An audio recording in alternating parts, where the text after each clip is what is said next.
Papi Galang nagalit kay Harvey matapos hindi pagbigyang magkeme.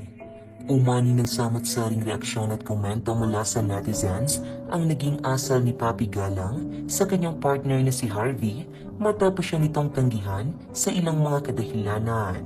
Sa huling bahagi nga ng latest episode ng reality show ng Taro Family ay isa sa naging eksena dito ay ang moment ni na Papi at Harvey.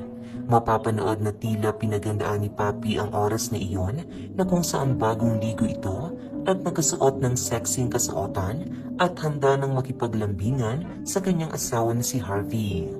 Ngunit dali-dali nga itong tinanggihan nito at sinabing manonood siya at pagod na rin umano ito. Hindi nga nagustuhan ni Papi ang response sa kanya ni Harvey, lalo na't buntis siya at mataas ang kanyang hormones, rason upang makaramdam siya ng malakas na pagkanais gawin ang bagay na ito sa kanyang asawa. Naglalambing lang naman ako sa asawa ko, tapos ang dahilan, pagod? Rason naman ni Harvey ay natatakot lamang umano siyang gawin ang bagay na ito kay Papi dahil masela ng pagbubuntis nito. Bukod dyan, alam rin umano itong pagod na ang kanyang partner sa paglipat at pagligpit ng kanilang mga gamit.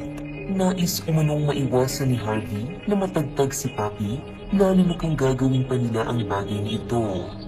Aminado na si Papi na ngayong buntis siya ay mayaya siyang babae dahil na rin umano sa kanyang hormones.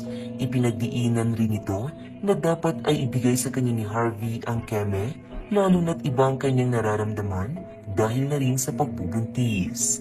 Inaamin ko na mayaya talaga ako kay Harvey pero dapat ibigay niya sa akin ng keme kahit buntis na ako, lalo na't hormonal ako.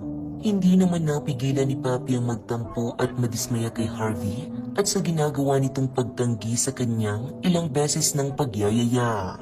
Pinayuhan naman ni Harvey si Papi na magpa-check up upang masigurado kung hindi ba makakasama sa kanyang pagbubuntis ang bagay na ito, lalo na't maselan ang pagdadalang tao ni Papi. Maraming netizens ngang nauunawaan ang magkaparehong panig. Nais lamang umano ni Harvey na siguraduhin ang kaligtasan ng kanyang mag-ina. Samantalang si Papi ay dala lamang umano ito ng kanyang pagbubuntis kung kaya't sabik na sabik itong gawin ang bagay na ito sa kanyang asawa. Narito ang komento ng mga netizens. Maingat yung boy. Siyempre, inisip niya lang din naman yung bata at kalagayan ni Papi. Pag ganyan kasi, mainit katawan kasi nga buntis.